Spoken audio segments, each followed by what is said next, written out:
અને વાંચ્યા પછી મનન કરો. આજે તમે સરસ બાળકને જુઓ તો તમે કલ્પના કરો, તમે ઠાકોરજીને ગાય પાસે બેઠેલા હોય અને ગાયના બછડાને વાલ કરતા હોય અને આપણી સામું જોઈને મંદ મંદ મુસ્કાતા હોય. આ સ્વરૂપના દર્શન કરો. અને તમે પ્રેગ્નન્ટ હો ને તો તમારું બાળક આવે ને એને ગાય વાલી લાગે ને લાગે જ. એને પશુ પ્રત્યે પ્રેમ રે ને રે. ગાય પશુ નથી, ગાય આપણી માતા છે. ગાય દૂધ આપે છે, પંચગવ્ય આપે છે, ગૌમૂત્ર આપે છે, ગૌનું છાણ આપે છે. ગાયને આપણે ફક્ત વાલ કરીએ ને તો સૂર્યનાડી હોય ને તો ઘણાયના રોગ દૂર થઈ જાય છે. ફોરેનમાં તો ગાયને ભેટવાના ને વાલ કરવાના લાખો ડોલર રહે છે મારા વાલા. એવા આપણા પ્રભુની ગાયનું. હવે તમે માનો કે યમુના નદી જુઓ તો તમને યમુનાજી યાદ આવે કે મારો બાળક તો પ્રભુ હારે ગેડી દડો ખેલતો હશે, પ્રભુ હારે ગાયો ચરાવવા ગયો. તમે સતત આવા વિચારો કરો ને તો તમારો બાળકને ક્યારેય ખૂન ખરાબા કરવાનું મન નહીં થાય, ક્યારેય નકારાત્મક વિચાર નહીં આવે, ક્યારેય તમારો બાળક બીજા માટે ખરાબ નહીં બોલે, ક્યારેય તમારો બાળક હિંસક નહીં બને. આ બધી સાયકોલોજી છે મારા વાલા. વર્ષો પહેલાં વાંચ્યું હતું કે ફોરેન કે ક્યાંક એક બેનને બિલાડી બહુ વાલી હતી અને કાળી બિલાડી, અને એની આંખો જુઓ તો તક તક તક તક તક તક થાય.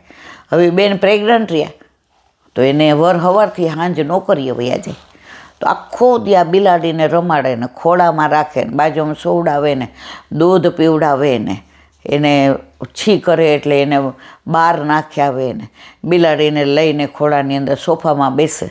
એને બાળક આવ્યું તો બિલાડી જેવું જ આવ્યું. તો આ બધી સાયકોલોજી મારા વાલા. તમે કૃષ્ણની બાળ કાનુડાની કલ્પના કરશો તો એ એવો જ આવશે. હવે આપણા હાથમાં છે. એટલે તો 16 સંસ્કાર વલ્લભે આપ્યા છે કે ગર્ભના સંસ્કાર, જન્મના સંસ્કાર, પછી મુંડનના સંસ્કાર, પછી જનોઈના કેટલા બધા સંસ્કાર, લગ્નના સંસ્કાર ને મરણના. પણ આપણે એકેય સંસ્કાર અત્યારે નિભાવતા નથી. એટલે આપણને અકબર બાદશાહને વાંચ્યા એટલે આપણે એના જેવા બધા થઈએ છીએ. તો તમે બધા ફોન કરો, હું રાજી થાઉં, પણ મારી મજબૂરી એ છે કે આ બધી વાતો આમાં નહીં થાય. અને એક જણને હું 1 કલાક કાંઈ વાતો કરી શકીશ નહીં. છતાંય આપણે પ્રયત્ન એવો કરીએ કે કદાચ 2-5 બહેનો આવે અને એ લોકોના નંબર આપો ને એ લોકો તમારી સાથે વાત કરે તો જે ગમે જગત ગુરુ દેવ જગદીશને તે તણો ખરખરો શોક કરવો નહીં. ચિત્ત તું સિદ્ધ નહીં ચિંતા કરે, કૃષ્ણને કરવું હોય તે કરે. ફલરૂપ દર્શનાદિ સંયોગનું સુખ તે આપી પ્રભુ ભજનમાં ભંગ નથી પાડતા, કારણ કે ભજનમાં જ આપનો અખંડ નિવાસ છે. તેનું નામ પુષ્ટિ માર્ગ. સતત તમે ભજન એટલે ભજ ધાતુ એટલે ભજ એટલે સેવા. શ્વાસ લ્યો ને એમ રોજ સેવા કરવાની. આપણે સેવા કરીને પ્રભુ ઉપર ઉપકાર નથી કરતા. પ્રભુએ આપણા પર કૃપા કરે છે. દુનિયામાં આટલા વૈષ્ણવ પણ બધાને ઘરે ઠાકોરજી નહીં. પ્રભુ જેને સિલેક્ટ કરે ને એના ઘરે જ જાય. આજે ક્લાસમાં ઓચિંતાનો કોઈ ગેસ્ટ ફોરેન આવ્યા સ્ટુડન્ટ્સ. હવે ઓચિંતાની વિઝિટ લીધી તો પ્રિન્સિપાલને આપણા ક્લાસ ટીચર 5ને સિલેક્ટ કરે કે તમે લોકો આની યાર ચર્ચા કરો. હવે સંખ્યા કેટલી? 40. તો બાકીના 35 રહ્યા. એ 5ને સિલેક્ટ કેમ કર્યા? એને બરાબર ખબર હતી કે આ 5 આની હારે બરાબર ડિસ્કસ કરી શકશે, ચર્ચા કરી શકશે. અને ઓલા 35ને એમ થાય અરે આપણે રહી ગયા. અને બધે પછી વાહ કોને બોલાય? આ 5ને બોલાય. કોઈ આવે તો કોને બોલાવે? આ 5ને બોલાવે. છાપામાં નામ આવે તો કોને નામ આવે? આ 5નું આવે. કંઈ પણ હોય એવી વાતો તો કોને કરે? પ્રિન્સિપાલ. આ 5ને કરે. સિલેક્શન કોનું થયું? આ 5નું. તો આપણે આ દુનિયામાં આટલા ધર્મ બિરાજે, એમાંથી આટલા વૈષ્ણવ, પણ બધાના ઘરે ઠાકોરજી નથી. જેમ 40માંથી 5ના સિલેક્ટ કરે એમ પ્રભુએ આપણને આટલાને જ સિલેક્ટ કર્યા છે. તેરે ભાગ્ય કે ક્યાં કહું સખીરી, તેરે ભાગ્ય. આ તો જેના ભાગ્ય હોય ને, જાકે ભાગ્ય ફલે યા કલી મેં શરણ સોહી જન પાવે હો, પ્રીત બંધે શ્રી वल्लभ पद सो और न मन में आवे हो, जाके भाग्य फले आ कलीबे शरण सोही जन पावे हो. તો આપણા તો ભાગ્યની કોડ કેવી સર, ભાગ્ય સૌભાગ્ય શ્રી અમને જુદે. સુર કહે કાહે કો દેહ બોરે. આપણે બધા દેહ બોડી એટલું જ જાણીએ છીએ, બીજું કાંઈ જાણતા નથી. પરંતુ ઠાકોરજી વલ્લભે કૃપા કરી આપણને 5માં સિલેક્ટ કર્યા ને એમાં આપણે છીએ. આપણે 35માં નથી. અને તોય રોદડા રો કરીએ. ઠાકોરજી કે સિલેક્શન કર્યા પછી ભરાયા, પણ થયા પછી કાંઈ પ્રભુ એ પાછું વાળતા નથી. 252 પ્રભુનો સાનુભાવ હતો. અમને કેમ સાનુભાવ પ્રભુ નથી જતાવતા? આ પ્રમાણે પ્રશ્ન કરનારને શ્રી હરિરાયજી આ સુંદર ઉપલ આપે છે. ભગવાન ભાવ સ્વરૂપ છે. સેવા કરતી વેળા હૃદયમાં રહેલ ભાવ એ ભગવાનનું સ્વરૂપ છે. સંયોગ સુખાનુભવમાં ભાવ સ્વરૂપ સહેજ તિરોહિત થાય છે.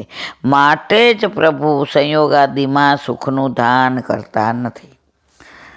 તમને આ બધું ક્યારે ફીલ થાય? પ્રભુ ઘરમાં પધારે ત્યારે મારા વાલા. બાકી તો વાતો. આજે નાના હોય ને ઢીંગલી ઢીંગલાના રમત રમતા હોય ને, કે તારી ઢીંગલી ને મારો ઢીંગલો, ને પાછા ગાયે ખરા ઓલું ગીત, તારા ઢીંગલાની હારે મારી ઢીંગલી રમે, શીરો પૂરીને જલેબી જમે, તારા ઢીંગલાની હારે મારી આ ઢીંગલા પોત્યા છે. પણ રિયલમાં જ્યારે આપણે વહુ બનીએ અને તમે વર બનો, પછી ઘર, સંસાર, સમાજ, કુટુંબ, સ્ટેટસ, માન, મર્તબો, આ બધું પણ ક્યારે? ઠાકોરજી સહિત. ઠાકોરજી ઘરમાં હોય તો આ માન ને અપમાન ને બધું, પ્રતિષ્ઠા ને હીરાન મોત, આ બધું યાદ ન આવે મારા વાલા. જે છે એ મારો પ્રભુ. કરતે હો તુમ કનૈયા મેરા નામ હો રહા હૈ, सब आपकी कृपा से मेरा नाम हो रहा है. બસ ઓટોમેટિકલી મનમાં દ્રઢતા આવી જાય. સવાર સુધી નક્કી નહોતું કે ખેતરે જાવું કે નહીં. આ વૈષ્ણવ આવ્યા હતા, એ કે અમારે ત્યાં તો આવું કંઈ હોય જ નહીં.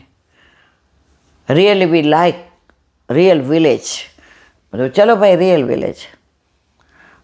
ખેતરના જ રીંગણા, એનો જ ઓળો, એની જ બાજરીના રોટલા, એ જ ગૌરી ગાયનું દૂધનું દહીં, અને ત્યાંના જ મરચાં. મારા વાલા, આ બધું કોણ કરે છે? આપણે કાંઈ નથી કરતા. આપણે ફક્ત મનોરથ કરીએ. પૂરા કોણ કરે? મારા પ્રભુ. પણ શુદ્ધ ને સારા મનોરથ હોય જ કરે. આપણે એવું વિચાર કરીએ કે પાડોશી ઓલા નાના હતા ને ત્યારે વાર્તા આવતી હતી, એ કે આપણે કેવા ઈર્ષાળુ છું. એ કે એકવાર પાડોશી યાર ઝઘડો થયો, એટલે પાડોશી બહુ બોલ્યા, એનાથી બધું આપણે બોલ્યા. પણ આપણે બોલીએ ને તો આપણો વાંક ન લાગે. આપણી આંખમાં કણું પડ્યું હોય તો આપણને દેખાય નહીં ને આપણે કાઢી ન શકે. એ બીજાને જ દેખાય અને બીજા જ કાઢી શકે. અત્યારે ઘણાની એટલી તોછડી ભાષા, એટલા ખોટા શબ્દો વાપરવાના, આઈ એમ સમથિંગ, હું કરું એ જ બરાબર. આ જે બધું ચાલી રહ્યું છે ને, જરાય વાંધો નહીં, બગાડ એમનો થાય છે, પણ આપણે એમના દોષ નહીં જોવાના. જો આપણે એમના દોષ જોઈએ તો એમના દોષ નિવૃત્ત થાય અને આપણા દોષ વધી જાય. જ્યારે જ્યારે જીવનમાં આવું કાંઈ થાય મારા વાલા, ત્યારે જરા પણ એમના દોષ સામો જોયા વિના અપનો દોષ વિચાર સખેરી ઉन्हीं को कुछ મત કહ્યો. બસ અમારો દોષ જોવાનો. કોઈ આપણને બે ગાળ દઈ ગયું, ગમે એવા શબ્દો ચાંપલુસી આન તેને કોઈ બોલી ગયું, કાંઈ વાંધો નહીં. તમે રાજી થાવ કે આજે ઘણા બધા દોષ થયા હશે, એમાં આ વ્યક્તિ દ્વારા મારા દોષની નિવૃત્તિ થઈ. અઘરું જ હું બોલું ત્યારે તમને સારું લાગે, ઈલાબેન કેટલું સરસ કહે છે, પણ ઈલાબેન તમારી જેવા જ છે. કોઈ કાંઈ કહે એટલે એ જ વિચાર આવે, મને ખબર નથી અને મારી યાર આવી રીતે વાત કરી. જો હજી તમને માન અપમાનનું ઇફેક્ટ થાય છે તો હજી પ્રભુ તમારાથી ઘણાય દૂર છે. માન અપમાન સહીરી સખીરી ઉन्हें કછું મત કહ્યો, સુરદાસીનું કીર્તન છે. દુનિયા રૂઠે તો ભલે રૂઠે, પણ તું ના રૂઠીશ મારા નાથ રે. આવેલ આશા ભર્યા રે અમે આવી આડે મારે, વાલે રમાડ્યા રાસ રે. આવેલ આશા ભર્યા. તો અહીંયા આપણે વિરામ આપીએ વાંગ મુક્તાવલીને. હવે દયારામભાઈના ચંદ્રાવલા, આપણે 9મા ચંદ્રાવલાનું અનુસંધાન કરીએ છીએ. વલ્લભાધીશ કી દયારામભાઈના ચંદ્રાવલા 9મા ચંદ્રાવલાનું અનુસંધાન કરીએ છીએ. હવે દાખલો આપે છે. એક બ્રાહ્મણ વિદ્વાન હતો. તે શ્રી ઠાકોરજીની સેવા પોતે જ કરતો, સમય સાચવતો કે પ્રભુને શ્રમ ન પડે. આ વાત મેં અહીં વારંવાર કરી છે કે બ્રાહ્મણ જનોય વિના ન હોય. હવે અત્યારે જમાનો બદલાઈ ગયો છે. અત્યારે કોઈને જનોય પહેરવી નહીં ગમતી, કંઠી પહેરવી નહીં ગમતી, તિલક કરવું નહીં ગમતું. અત્યારે પશ્ચિમી લોકોની જેમ બધા ઓલા આટલા પહેરે, અહીંયા આટલા પહેરે. એ મારા વાલા ભારત છે. આપણે સનાતની છીએ, આપણે હિન્દુ છીએ. આપણા સંસ્કાર જુઓ, આપણી સંસ્કૃતિ જુઓ. આજે જર્મનીને એ બાજુ તો ગીતાને સબ્જેક્ટ તરીકે ભણાવે છે, ગૌરવ લેવા જેવી વસ્તુ. ને આપણા બાળકોને ગીતાજીનો એક શ્લોક નથી આવડતો. ગીતાજી શું એ ઘણા નથી ખબર, ભાગવત શું એ નથી ખબર. એક બેન મને કહેતા હતા કે તમે ઓલો પ્રસંગ એ કે વાંચ્યો શીલાબેન? મેં તો કયો? મને કે વિભીષણ છે ને, વિભીષણ એ રામને ત્યાં આવ્યો ને તો સુગ્રીવ ને બધા બેઠા હતા. બધાએ કીધું જો આ રાવણનો ભાઈ છો, ધ્યાન રાખજો, આ છળ કપટ કરશે, અસુરોના ઓલામાંથી આવ્યો છે. રામે કીધું કે સુગ્રીવ કેમ કરીશ, કારણ કે Sugriva head of the department હતો વાનરોનો. તો સુગ્રીવે કીધું ના, આપણે આને માન ન આપો, આપણે આને કાઢી મૂકો. બહાર આવ્યા એટલે રામ તો વિભીષણને ભેતી પડ્યા, તિલક કર્યું અને કીધું કે લંકા જીતી એટલે એનો રાજા તું. સુગ્રીવ કે હું તો જાઉં છું, ગોતજો સીતાજીને એકલા. કે મેં ના પાડી તો એવું કરો છો. રામ કાંઈ બોલ્યા નહીં, પ્રસાદ લેવા બેઠા. કે બધાને સુગ્રીવને બોલાવો. એ કે સુગ્રીવ આવ્યા. એ કે જો આ એક પાપણ ફરે ને, પાપણ, એમાં કરોડો રાવણને મારી શકો, પણ મારે તને મોટો કરવો છે, મારે તને નિમિત્ત બનાવવો છે. એટલે બહુ અભિમાનમાં છાકટા થવાની જરૂર નથી. જે કરું છું ને એ તારા હિતમાં કરું છું. સુગ્રીવના અંદર દર્શન એવા થયા ને, અરે મારા નાથ, મેં આપના દોષ જોયા. તો આપણે તો ભગવાનના દોષ જોવામાં તો આવી વાત કરતા હતા. એટલે મેં કીધું આ શેની વાત છે? હવે આપણને ખબર હતી રામાયણની છે. મને કે મહાભારતની. મેં કીધું આ ક્યાં શેમાં સાંભળ્યું? એ કે આ ક્યાંક સાંભળ્યું હતું. એટલે બેન મને વાંચવું જ બહુ ગમતું નથી. મેં એક બાજુ મૃત્યુ ઉતરાયો ને પછી બીજી આંખે બીક લાગે છે એટલે એ ઝાંખો દેખાય પણ હું બતાવતી નથી, એટલે વાંચવો નથી ગમતું. તો મેં કીધું આ મહાભારતનું છે? મને કે હા. એમ તો મને સમજણ. મેં કીધું મારા વાલા આ રામાયણનો છે, આ રામનું છે, રાવણનું છે, મહાભારતમાં તો. પછી કે હા આપણું જ્ઞાન આટલું છે. તો આ બ્રાહ્મણ હતો ને એને પ્રભુને બધું સમયસર, ઠાકોરજીને ભૂખ લાગી હશે, હવે જલ્દી કાંઈક બનાવી દઉં, આમ કરું આમ કરું, હવે પોઢાડી દઉં, થાકી ગયા હશે, ગૌચારણમાંથી આવ્યા.